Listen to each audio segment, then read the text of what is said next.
Hello dear students, এর আগে প্রেসিজ কিভাবে লিখতে হয় বা সারাংশ কিভাবে লিখব বা তার টাইটেল কি দেব সেটুকুনি আমরা ডিটেলসে ডিসকাস করেছি। নিশ্চয়ই তোমরা সেই ভিডিওটুকু দেখেছো। তারপরে একটা ভিডিওতে আমরা এক্সাম্পল হিসেবে একটা বাংলা এবং একটা ইংলিশের প্যাসেজ সলভ করব, কিভাবে অ্যাপ্রোচ কি, কিভাবে রাফ আপ করব বা ফাইনাল যে প্রেসিজ সিড কিভাবে লিখব সেটুকু তোমাদের কাছে তুলে ধরেছিলাম। তো ঠিক একই রকমভাবে আজকের এই ভিডিওটিতে আমরা এখন সলভ করব 5টা প্যাসেজ বা 5টা ইংলিশের প্যাসেজ এবং তার সলিউশন, প্রেসিজ লিখব এবং প্রথমেই কি করব, প্যাসেজটা পড়ব এবং প্যাসেজটা পড়ার পরে তার কোন কোন সেন্টেন্সগুলো মেইন সেন্টেন্স সেগুলো তোমাদের কাছে হাইলাইট করব এবং ওয়ার্ড ফর ওয়ার্ড তোমাদের সঙ্গে কিন্তু বাংলায় বলবো না বা বোঝাবো না, কারণ তোমরা এতটাও ছোট নয় যে তোমাদের ওয়ার্ড ফর ওয়ার্ড বেঙ্গলি বা বাংলায় বোঝাতে হবে। একটা প্যাসেজের মধ্যে যদি কোনো কিছু টাফ ওয়ার্ড আমরা পাই সেগুলো তুলে ধরবো বা তার মিনিংগুলো তোমাদের সঙ্গে শেয়ার করব এবং তারপর চলে আসবো আনসারে। তাহলে চলে আসি আজকের first passage, passage 1। Shylock, the Jew, lived at Venice. He was an usurer who had amassed an immense fortune by lending money at great interest to Christian merchants. Shylock, being a hard-hearted man, extracted the payment of the money he lent with such severity that he was much disliked by all good men, and particularly by Antonio, a young merchant of Venice, and Shylock as much hated Antonio because he used to lend money to people in distress and would never take any interest for the money he lent. Therefore, there was great enmity between this covetous Jew and the generous merchant Antonio. এবং পাশে দেখো note করে রেখেছি total প্যাসেজে আমরা ওয়ার্ডস কতগুলো পাচ্ছি, 100 ওয়ার্ডস। তাহলে দেখো প্রথমে বলে নিই এই প্যাসেজটার মেইন সেন্টেন্স কোনগুলো নেব বা মেইন ওয়ার্ড কোনগুলো যার উপর বেস করে আমরা প্রেসিজ লিখব। তোমরা স্ক্রিনে দেখতেও পাচ্ছ, হাইলাইট করে রেখেছি। নাম্বার 1, সাইলক। সাইলক কে? জিউ। কোথায় থাকতেন? Lived at Venice. তিনি কে? ইউজরার। এবং দেখো ঠিক তার পরের লাইনেই আন্ডারলাইন করে রেখেছি lending money at great interest. Just বলা ভালো সুপারফ্লুয়াস ইউসেস।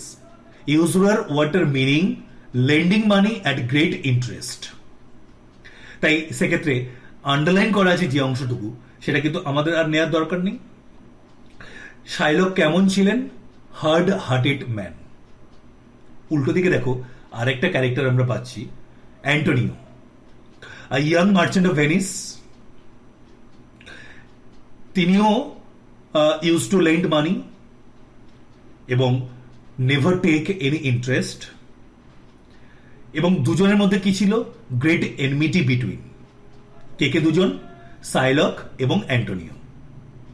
তাহলে এই হচ্ছে গিয়ে আমার প্যাসেজের মেইন থিম। এবার দেখে নিই প্যাসেজে যে কিছু ওয়ার্ড আছে সেগুলোর মিনিং কি। যেমন দেখো ফার্স্ট ওয়ার্ড ইউজরার, আগেও বললাম lending money at high rate of interest. বা দেখো ঠিক তার পরেই আছে অ্যামাস্ট। অ্যামাস কথার মানে কি? গ্যাদার বা অ্যাক্রু বা মাস্টার বা অ্যাকিউমুলেট, জড়ো করা। তার পাশেই দেখো আরেকটা ওয়ার্ড আছে ইমেন্স। ইমেন্স মিন্স প্রচুর, হিউজ, কলোসাল, ম্যামুথ, জাইগান্টিক। বা একটু পরের দিকে দেখো 4 নম্বর লাইনে সিভিয়ারিটি। ওয়াটা এসে গেছে থেকে severe. Severe means extreme, acute.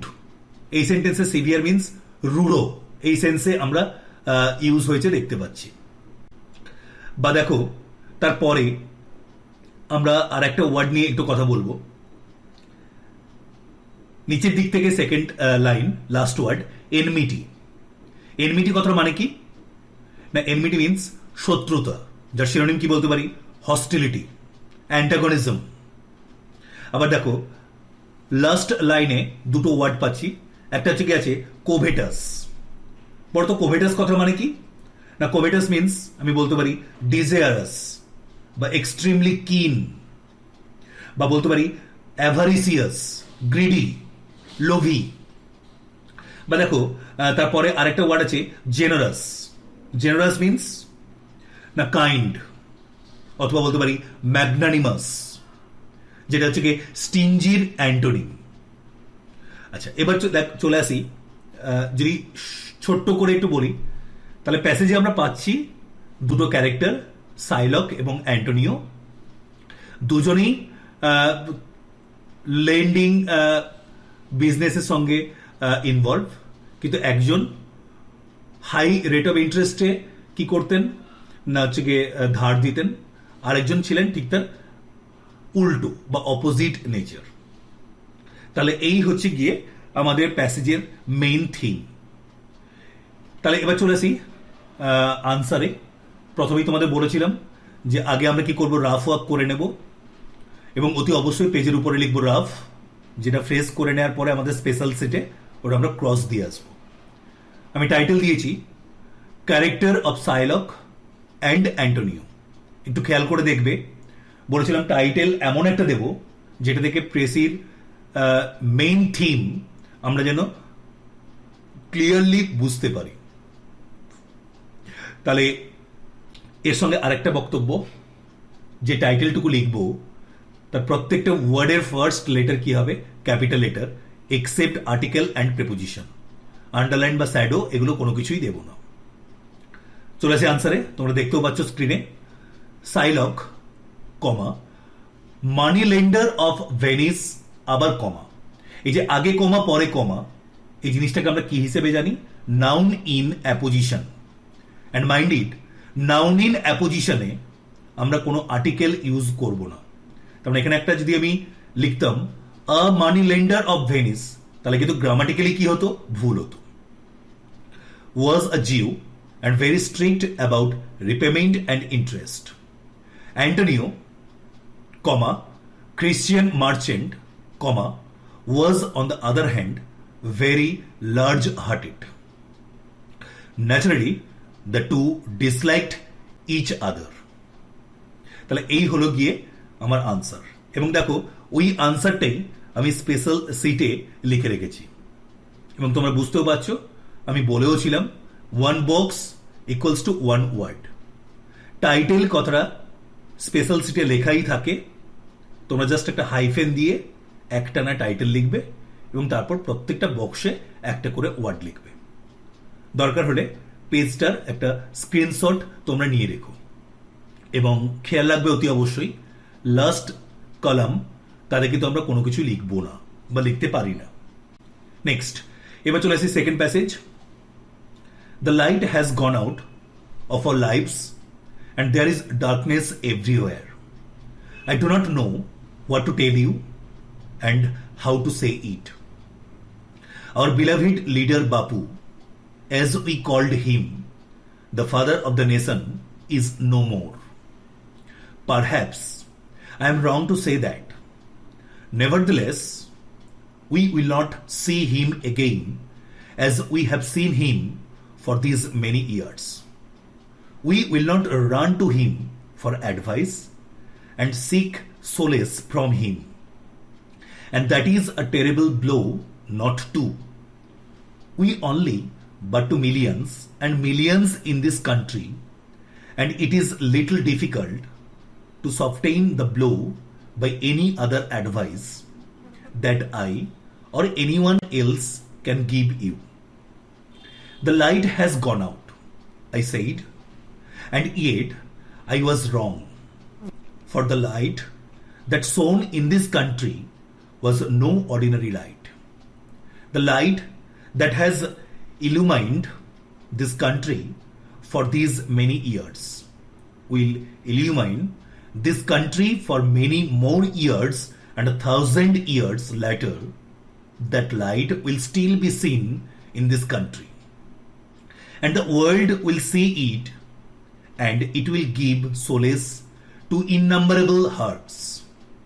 For that light represented something more than the immediate present. It represented the living truth. কতগুলো ওয়ার্ড আছে টোটাল? 203 203। প্যাসেজটা পড়ে এইটুকু দেখো, আমাদের কাছে ক্লিয়ার যে প্যাসেজটা ফার্স্ট পার্সনে লেখা, এবং অথর তিনি আমাদের একটা মেসেজ কনভে করেছেন ডেথ নিয়ে। কার ডেথ? না, যাকে আমরা বাপু বলে ডাকি, বা যিনি হচ্ছেন কি আমাদের father of the nation, that means Mahatma Gandhi নিয়ে লেখা। আমার আর্টিকেলটা চেনা, তাই আমি বলছি যে প্যাসেজটা লেখা হচ্ছে গিয়ে জওহরলাল নেহরুর দ্বারা। কিন্তু যেহেতু এখানে আই বা উই আছে, তাই আমি পার্সন কে লিখেছেন সেটা আমি জানি না। কিন্তু এখান থেকে এইটুকু আমি চাইলে আমি প্রেসিতে ইউজ করতে পারি ফাদার অফ দ্য নেশন, যেহেতু ডিরেক্ট মেনশন আছে। আমি মহাত্মা গান্ধী ডিনোট করতে পারি, আবার আমি ডিরেক্ট বাপুও লিখতে পারি, যেহেতু এখানে মেনশন আছে। তার মানে মহাত্মা গান্ধীর ডেথ তিনি আমাদের কনভে করেছেন, এবং তার সঙ্গে সঙ্গে বলেছেন যে তার মৃত্যুটা মৃত্যু নয়, অনেকদিন বাদেও আমরা মহাত্মা গান্ধীকে মনে রাখবো বা মনে করব, বা তিনি আমাদের কাছে প্রাসঙ্গিক থাকবেন। তাই তার মৃত্যুটাকে মৃত্যু বলা যায় না। তাহলে এবার চলো দেখে নিই প্যাসেজের মেইন সেন্টেন্স বা কি সেন্টেন্স বা ওয়ার্ড কোনগুলো। দেখতে পাচ্ছ হাইলাইট করে রেখেছি। তোমরা চাইলে পেজটার একটা স্ক্রিনশট নিয়ে রেখো, তাহলে সেক্ষেত্রে কোন পয়েন্টগুলোর উপর বেস করে প্রেসিজ লিখবো সেটুকু তোমাদের কাছে ক্লিয়ার থাকবে। এবং এখানে বলি, আগের প্যাসেজটা যেরকম কিছু আমরা ওয়ার্ড পেয়েছিলাম টাফ ওয়ার্ড, এখানে দেখো সেই অর্থে কিন্তু টাফ ওয়ার্ড নেই। তাই সেক্ষেত্রে আর মিনিংয়ে না গিয়ে, যেহেতু সংক্ষেপে থিম বললাম, ডিরেক্ট চলে আসি আনসারে। প্রথমেই দেবো টাইটেল, দেখো দিয়েছি the death of Mahatma Gandhi slash দিয়ে বাপু। তোমরা কিন্তু স্ল্যাশ দেবে না, তুমি চাইলে মহাত্মা গান্ধী লিখবে অথবা চাইলে বাপু লিখবে। এবং দেখো আমার প্রেসিজ রুলসে বলাই ছিল যে আমরা কিন্তু first person second person use করব না, আমরা লিখলে থার্ড পার্সন লিখব। তাই দেখো আমি লিখেছি the author was stunned by the death of Mahatma Gandhi slash Bapu, যেটা খুশি ইউজ করো, কিন্তু একটাই, টু কনসোল হিজ কান্ট্রিমেন। গান্ধীজিজ অর হিজ, একটু দেখে নিও, লিঙ্ক রেখো। মহাত্মা গান্ধী হলে এখানে লিখবে গান্ধীজিজ, আর না লিখলে তুমি ডিরেক্ট কোথায় চলে আসতে পারো, his death. His death caused a spell of sadness and left a void in the entire life of the nation. People became orphaned without their great leader and guide. But his spirit was deathless, and he believed that his experiments with truth could inspire India and the world even in the distant future. এবং দেখতে পাচ্ছ এবার ওই লেখাটুকুই আমি কি করেছি, special সিটে লিখে রেখেছি। One box one word. Special সিটে লেখার জন্য কিন্তু যেহেতু নাম্বার থাকে, তাই সেক্ষেত্রে একটু তোমরা ঠিকঠাক করে লিখবে, বা বাড়িতে যখন প্র্যাকটিস করবে তখন স্পেশাল সিটেই প্র্যাকটিস করো। আমি তোমাদের স্পেশাল সিটের লিঙ্ক ডাউনলোড করার জন্য দিয়ে রেখেছি, সেখান থেকে নিয়েও নিতে পারো। নেক্সট, এবার আমরা চলে আসবো third passage. One morning, when I went into the parlor with my books, I found my mother looking anxious, Miss Murdstone looking firm, and Mr. Murdstone binding something round the button of a cane, a lithe and limber cane, which he left off binding when I came in and poised and switched in the air. I tell you, Clara, said Mr. Murdstone, I have been often flogged myself, to be sure. Of course, said Miss Murdstone. Certainly, my dear Jane, faltered my mother meekly. But do you think it did Edward good? Do you think it did Edward harm, Clara? Asked Mr. Murdstone gravely. That's the point, said his sister. To this, my mother returned, certainly, my dear Jane, and said no more. Now, David, said Mr. Murdstone, you must be far more careful today than useful.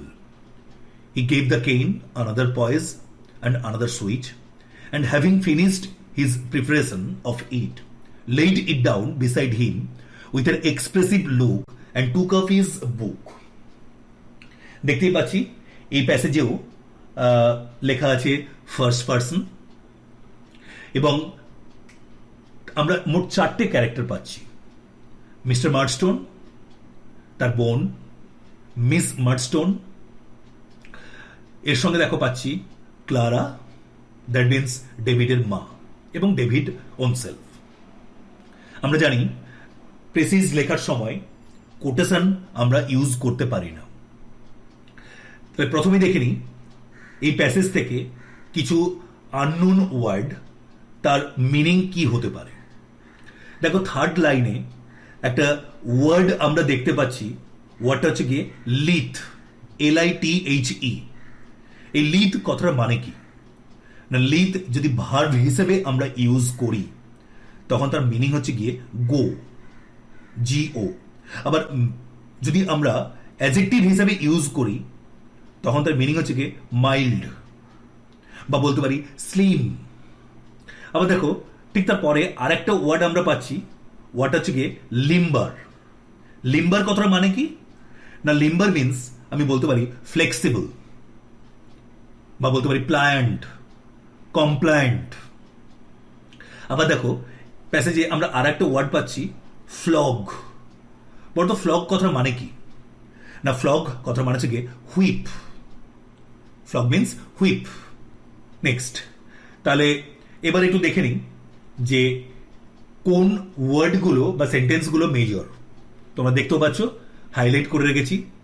I found my mother looking anxious, Miss Murdstone looking firm, Mr. Murdstone binding something round the bottom of a cane, a lead and limber cane. Next দেখো আছে, I tell you Clara, said Mr. Murdstone, I have been often flogged myself to be sure of course. তোমরা দেখো একটা conversation, যেহেতু এটা main theme তাই এটাকে তো আমি বাদ দিতে পারি না। শুধু আমি কোটেশন ইউজ করবো না, দ্যাট মিনস ডিরেক্ট স্পিচ না লিখে তার পরিবর্তে আমরা কি লিখবো, ইনডিরেক্ট স্পিচ। বা পরের দিকে দেখো আর একটা মেজর আছে, major sentence, you must be far more careful today than useful. এটা ছিল মিস্টার মার্ডস্টোনের ডেভিডের প্রতি বলা ভালো, তাকে সতর্ক করা বা কসাস করে দেওয়া। তাই এবার চলে আসি আনসারে। তোমরা দেখতেও পাচ্ছ Murdstone's warning to David about flogging. Flog ওয়ার্ডটা সিনোনিম, একটু আগে কি বললাম, হুইপ। তুমি এখানে ফ্লগিং না লিখতে চাইলে তার পরিবর্তে কি লিখতে পারো, হুইপিং। চলে আসে আনসারে। One day Murdstone was seen shaping a cane, obviously meant for flogging. He openly declared that flogging was good for a child. David's mother was alarmed, but Miss Murdstone supported him in the matter. He then warned David that if David were unmindful to studies, he would be flogged by him. তার মানে দেখো আমার প্যাসেজে total word ছিল কতগুলো, 166টা, এবং আমি যে প্রেসিসটুকু লিখলাম তাতে ওয়ার্ড কতগুলো আছে, 51। আমি আর স্পেশাল সিটে লিখলাম না, তোমরা জাস্ট এই আনসারটুকু স্পেশাল সিটে বসিয়ে নিও, 1 বক্স ইকুয়ালস টু 1 ওয়ার্ড। এবং এটাই যে একমাত্র ফাইনাল আনসার কোনোভাবেই নয়, এর থেকেও ভালো বা অন্যরকম তোমরাও লিখতে পারো, সেটুকুও তোমরা লিখে তার সঙ্গে বা এই আনসারটার সাথে একটু ট্যালি করে নিও, এবং একটু চেষ্টা করো যাতে তোমার লেখা গ্রামাটিক্যালি নির্ভুল হয় এবং সহজ সরল ভাষায় তুলে ধরতে পারো। এবার চলে আসি next passage. I had secured my father's permission to see a play performed by a certain dramatic company. তার মানে এখানে কিন্তু প্লে মানে খেলা নয়, নাটক। This play, Harishchandra, captured my heart. I could never be tired of seeing it. But how often should I be permitted to go? it haunted me. I must have acted Harishchandra to myself times without number. Why should not all be truthful like Harishchandra? Was the question I asked myself day and night. To follow truth and to go through all the ordeals Harishchandra went through was the one ideal it inspired in me. I literally believed in the story of Harishchandra. The thought of it all often made me weep. দেখো এখানেও প্যাসেজটা first পার্সনে লেখা এবং একটা drama বা নাটক দেখা এবং সেই নাটকের ইম্প্যাক্ট অথরের উপর বা সেই নাটক দেখার পরে তার মনে যে প্রশ্ন বা কোয়েশ্চেন জেগে ওঠে সেটুকু নিয়েই হচ্ছে কি ডিসকাশন। তো এখান থেকে একটা ওয়ার্ড আমরা দেখো আননোন পাচ্ছি। নিচের দিক থেকে থার্ড লাইনে দেখো একটা ওয়ার্ড আছে অডিয়ালস। অডিয়াল কথা মানে কি? আ পেইনফুল অর ট্রাইং এক্সপিরিয়েন্স। মানে তাকে হরিশ্চন্দ্রকে যে সিচুয়েশনের মধ্য দিয়ে যেতে হয়েছিল সেই জিনিসটাকে আমরা কি বলছি? অডিয়ালস। তাহলে এবার দেখে নিই প্যাসেজের কোন ওয়ার্ড বা সেন্টেন্সগুলো হচ্ছে কি মেইন। দেখো মার্কও করে রেখেছি। I had secured my father's permission to see a play performed by a certain dramatic company. This play, Harishchandra, captured my heart. এখানে ক্যাপচার মানে আটকে রাখা নয়, এখানে ক্যাপচার মিন্স গ্রেট ইম্প্যাক্ট।